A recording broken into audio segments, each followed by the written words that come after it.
It's called the sinks because of the sinkholes. That and the fact that once we named it, people just kept bringing kitchen sinks and bathroom sinks and just every other kind of thing that you could sink basically out here somehow.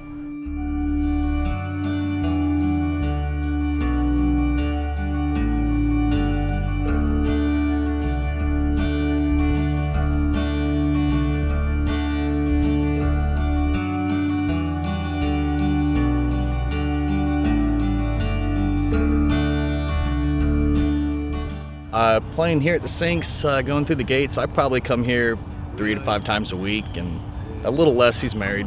Yeah, so maybe 2 times a week now, but it used to be a lot.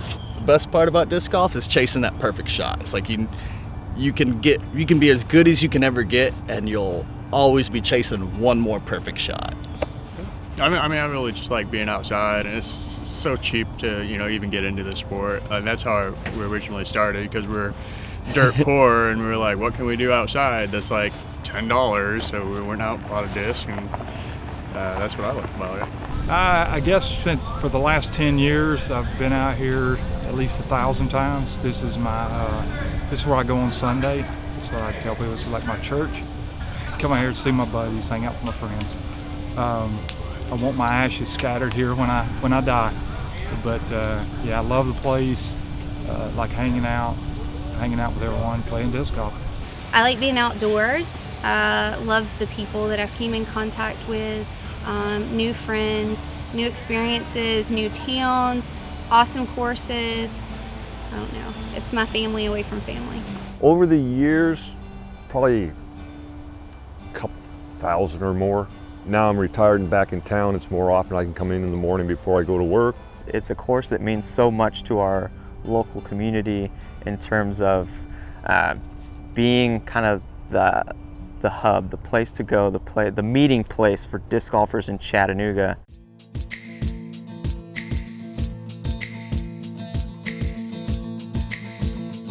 I am Randy Hollingsworth, and the part I played getting the sinks going was multiple, I guess. I moved here in '87, and my wife at the time was from Huntsville, and every time we went to go visit, I'd play Brom Springs and then UAH and some of the courses there, and I was so jealous that we didn't have a course. And this went on for years and years and years. And I kept knocking on the door of the mayor and the Department of Recreation and talking about disc golf, trying to get some interest, and never got any traction. I went to a couple meetings at East Lake Neighborhood Association, try to get it going there, just to start a course at East Lake, and couldn't get anything started. Nobody knew what it was. I'm Bo Chamberlain, and I'm currently a middle school teacher and director of middle school walkabout at the Baylor School. So it's kind of hard, really fuzzy memory for me to remember. Is during the last couple of years of Corker's administration, I had a good relationship with Rob Healy, who was the director at Outdoor Chattanooga. And so Randy Hollingsworth and I approached him with the idea for putting in a course. And then they started talking about sites and locations, and they mentioned this area, the North River Soccer Complex. And I said, great, it's a big piece of land, it's close to everything. One day we had an Outdoor Chattanooga staff meeting here where there was basically nothing except a bunch of sinkholes in the middle of the woods. And he said, can you do something with this? And we said, yeah, absolutely. He said, this is one of the parks that we can't do anything with because the sinkholes are here and we can't really fill them in or do anything to them. I think it's 12 acres here or something, give or take. And I was thinking it's going to be out by where McCamey is now, but they kind of oriented me more toward this space here. And so it was not as big as I was hoping, because you usually estimate a golf course on an acre per hole.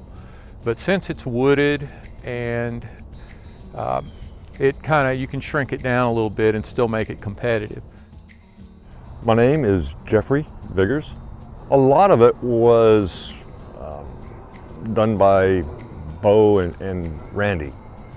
I was more of a on the ground. Once they got it set up, I helped with the initial survey of the property with Jake and Randy and the surveyor when we put the limits in that the city gave us. We started kind of walking around, checking the place out, and it was like so wooded and dense with privet and weeds and fallen pine trees. It just looked like a hurricane had come through here, and it's just like, oh my gosh, where do we start? So we were hacking through everything back in here trying to mark the boundaries of the course. Labor, you know, it trickled in. Some days it was great, some days it wasn't. Poison ivy, I'm telling you, this was just a poison ivy forest in here. I had poison ivy on parts of my body I didn't even realize you could get an allergic reaction in. Once we established that we were going to put the course here, I spent a lot of time with my chainsaw and wagon clearing out the trees. Some of them are still in the way, which we like, and others have disappeared over the years. Just walking through here when it was totally thick brush, pine trees that were beetle killed that we had to take down. And once the pines came down and we cleared the fairways, it took its shape. But it was a challenge.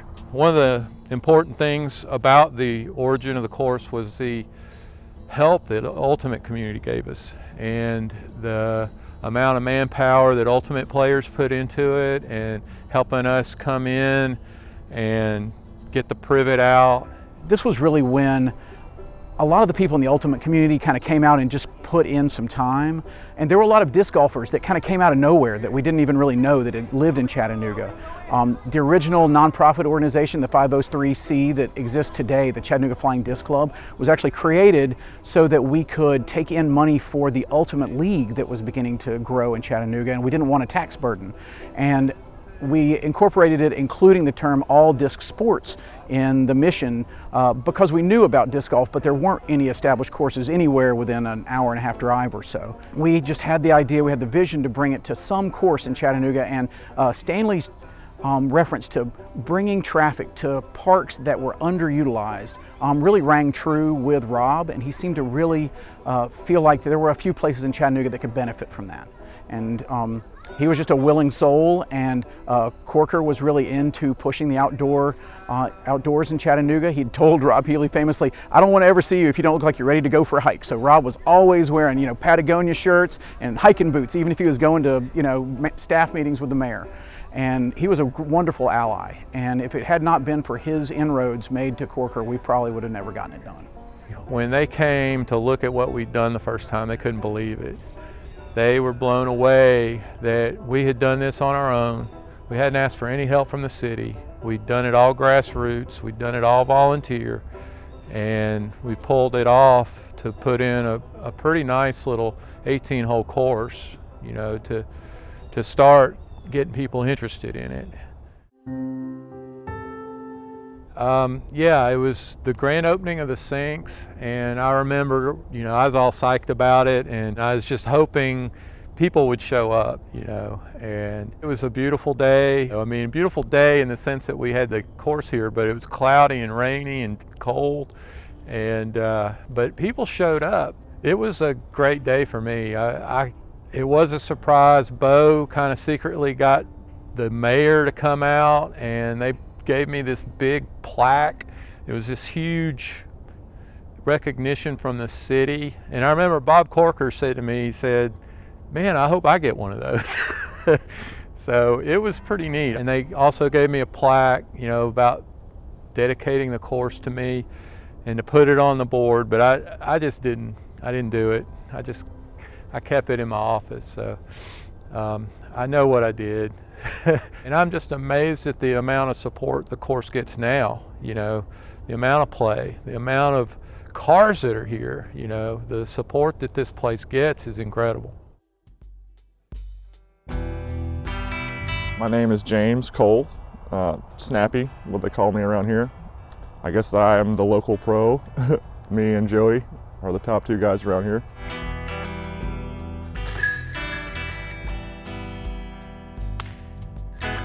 Me and my dad first started playing disc golf in 2000, so I was 12 years old or 13. Disc golf is very similar to ball golf. You start at a tee pad and you end up at the finishing hole, and you count how many throws or strokes it takes to put it into the hole. A birdie is a birdie and a bogey is a bogey. Same thing in golf, you know, same strokes. Pretty much the same rules apply. You need to be patient and stick to your game plan A lot of the same virtues translate very well. There's several kinds of discs. There's putters, mid-range, fairway drivers, and long-distance drivers, similar to having like a pitching wedge and a 9-iron and a 3-wood and a big driver in ball golf. It's very similar. So there's 3 main types of discs: putters, mid-range, and drivers. Putters are slower, more controllable. I'm gonna throw that one first. I use those mainly for straight shots.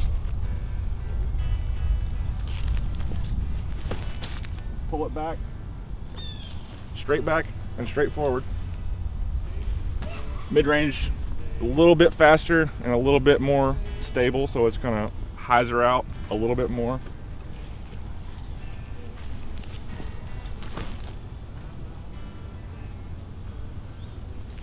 And drivers are much sharper, much faster, and they definitely turn left a little bit more.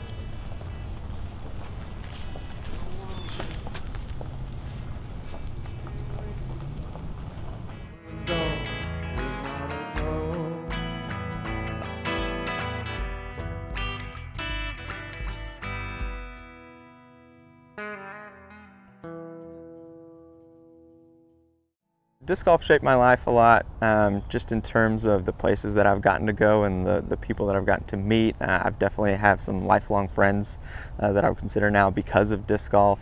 Since I started coming to the Sinks, I think there's a noticeable growth just in terms of the amount of people that come here. I mean, on a really nice day in the spring, summer, fall, you may have 3 rows of cars in the parking lot. My favorite part is probably the camaraderie that's mixed with the competition. You can come out and have a casual round and just hang out with your buddies and just try and practice, get a little better, but you can also, you know, play for tags or something, which is a little bit more competitive, where you're playing for something, for ranking, I guess you could say. And then you can just play a full-blown tournament, which you still play with, you know, friends, but it's, you know, it's a little bit more serious, but at the same time, I mean, you're still just really out there to enjoy yourself and all kind of come together as this small community that's all kind of working towards the same thing of growing this thing a little bit bigger. So the governing institution for disc golf is the PDGA, the Professional Disc Golf Association. They handle all the memberships, and that kind of gives you an easy end to track your tournament stats and things like that. You can be a member and not necessarily play tournaments, you can just be a part of it. The PDGA doesn't necessarily govern over, you know, all these casual players and things like that. They're just a really good body that kind of gives competitive disc golf its structure and direction. But there has since been a couple tours created. So the Disc Golf Pro Tour has come about as just another institution of disc golf that hosts really big tournaments and tries to kind of grow media and professionalism in disc golf. There's that in terms of the competitive scene, and then for more casual local golfers, there's clubs like the Chattanooga Flying Disc Club. And those clubs take care of course maintenance, putting courses in. If something breaks, like if a tree falls on a basket, if a storm blows a tree down, we'll come out here and chop it up and take it off the fairway. And it also handles tournaments, local clinics, things like that. So it's a really good thing to have just your local club to provide some structure for the direction of disc golf just in your community. My name is Kevin Turner. I am on the Chattanooga Flying Disc Club board as the disc golf director. I am also a local tournament director here in Chattanooga. The biggest hurdle with getting a tournament going is obviously the courses. We have one permanent 18-hole course here within the city limits and just a few around town. Camp Jordan is receptive. We have courses like Cloudland where it's hard to run tournaments there. So obviously we have to do a lot of temporary courses. We've gotten pretty good. We're very fortunate we have 18 portable baskets with the club that we can use. Yes, I do run the tournaments and I love doing it, but it's not just me. I mean, it's taken me several years to kind of coordinate with getting helpers and everything to make sure everything runs smoothly. My attention to detail, being OCD about things, and that just all just comes back to wanting to represent Chattanooga from a good light. I don't do it for me. I don't do it for the recognition at all. I really do it just so that Chattanooga is represented well. Doing it for the Belton Turkey. basically so that if somebody throws a disc in the water, what used to be the water, they can get it back pretty quickly and easily. Nobody wants to play a tournament and lose a disc. So this will still be on 12. This will still be OB. But the good thing is you don't have to worry about fishing a disc out in cold water or losing a disc. Because I swear, I think these 2 holes have like portals. Because I've thrown one in here and spent 30 minutes looking for it and it was gone. So yeah, just so people don't lose anything. Pace of play.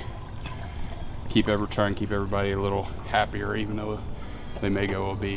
Nothing sucks more than going OB and losing the disc.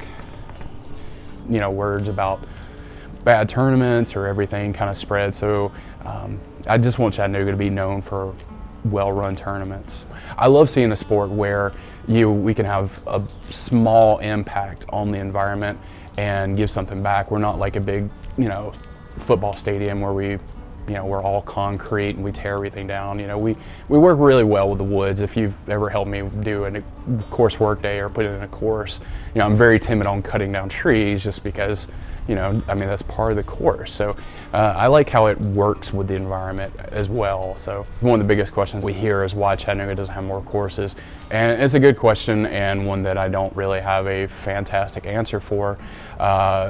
Myself, Scott Snow, Scott Homburg, Randy have all worked with the city of Chattanooga before, and the biggest hurdle is the amount of land that's required for a course. It's just been a hurdle. City of Chattanooga has the property. A lot of it's in smaller parcels, I believe, and I think they're not really sure which direction the city is going with some of these properties. So they don't want to commit to us going in and putting in a course and then, say there's a new business or a new endeavor that comes along that they want to use that property for. It's been, to be completely honest with you, it's been frustrating. There's been countless emails, meetings, calls that just result in nothing. For example, like Portland Park is 9 holes. We've worked to get that expanded, and it's just fallen through the cracks. I think at the end of the day, it's just an issue of money for the city. We don't generate a lot of money for tournaments. So I think that's one drawback, and we're trying to spin it to where it's more of a recreation. It's a city service, a city activity that can be provided. And what I'd like to see for the future of Chattanooga Disc Golf, I really want us to kind of have the opportunity to show them how much of an economic impact that disc golf has for a city and a community. Places like Bowling Green, Emporia, Morristown are cities that I've been to that aren't as big as Chattanooga, but they draw huge tournaments that have an incredible boost in terms of hotels, food, and just bringing people to see your city and experience your city. And disc golf has that power, and I think that seeing a little bit more city support in terms of maybe even installing another big time course that could allow us to host a big tournament and bring some big names around would really help out. I remember when we did the original pitches to the city that we could easily demonstrate that it cost less to put in a disc golf course than it did to put in one competitive tennis course or a basketball court. The PDGA had a fantastic flyer that was very informational, and it was like print ready. You could just print it out, slap it into a plastic sleeve, and then take it to a person in charge, and it looked professional. It showed people enjoying the sport, but it also showed the cost-benefit analysis, which really, when it comes to bean counters and government, that's critical. More courses. I'd like to see more courses here. There's so many people that play now, so this place gets crowded, and it'd be nice to have one just in the vicinity to we could split it up, kind of lessen the traffic around here. Chattanooga is lacking more courses. We have several 9-hole courses. We only have one 18-hole course that's closed. Camp Jordan's a championship course. It's got people driving through it. It's not maintained as well. Chattanooga doesn't have large tournaments because we don't have the capabilities to do that. We have the hotels, and we have the restaurants, and we have all the other outdoor stuff. We have perfect land for it, but we just don't have the the backing by the city to be able to put in another 18-hole course. I mean, would they do the Ironman and they have all kinds of other events, the rowing events on the river? Let's get enough courses that we can have amateur worlds or pro worlds play here. They've had them in Nashville. There's no reason Chattanooga can't get it too. Why don't we have more courses? I'd say that's definitely due to several factors. First, the easy places are gone, right? We put them in and the city put them in, and now it's more competitive to get space. Anything that's developable is, getting developed. I know that in the original usage plan for the volunteer plant out there at Volkswagen, there were two 18-hole courses that were supposed to go in there. They were in the master development plan. I saw the drawings myself. I believe that they say now that those don't go in because Volkswagen has to make the decision on it. I would love to see them still go in. We've got all those biking trails and everything else out there, and I'm not sure if they cannibalized a lot of the land to make those or if they could be adjacent. I always dreamed of having a national championship set of courses where people wouldn't have to drive across town. They could park in the same lot, start at opposite ends of the parking lot, go in different directions, and finish together. I knew that would be what it would take to make Chattanooga the next level. Besides that, it still takes land, and land is expensive, and the stuff that nobody's using is getting used up really fast now that Chattanooga's become very popular. So competition for space. That, and it's important for disc golfers to put a really positive image forward to the community. Unfortunately, that's not really been our high point. When people come out here and see garbage cans filled with beer cans and things, and guys in large groups, yelling cuss words and just having, I get that it's not, when people think golf and then we make the comparison to ball golf, they think that it's going to be something similar to that, and then they come out here and it's kind of like a rowdy time. We may not have the best image, which we didn't have to work against at first. I could show up, Randy and I could show up in suit and tie to make a pitch to Outdoor Chattanooga, and we looked great. But if Outdoor Chattanooga came out here and saw people behaving in ways they might not, endorse, you're not going to win a lot of friends over in government anymore if you don't put out a great image, and that's really the key. That, and you just have to know people. Really, in everything, it really often isn't what you know, but it's who you know. And just because I had a connection with Rob in Outdoor Chattanooga, it seemed to help pave the way in just the smallest bit. Just get the door cracked open, then you can jam your foot in that thing and never go away. And so we have to court those politicians. We have to build those relationships in the community. We have to find people who are influential, beyond the golf course, beyond your small community. You have to find the people that can, get the money in the budgets. You have to be willing to go to the meetings and keep your head down and go all forward for years sometimes, because it was a very long time between the time we started the effort here and before the sinks went in. And I could say that it could have been 5 or 6 years maybe. And that's a lot of people being frustrated for a long time that probably gave up along the way. But I think because we loved Mike and we just wanted to do something for him, we were willing to put that time in. And we were still playing Ultimate, and so that kept the discs in our hands and kept the enthusiasm in our heart for it.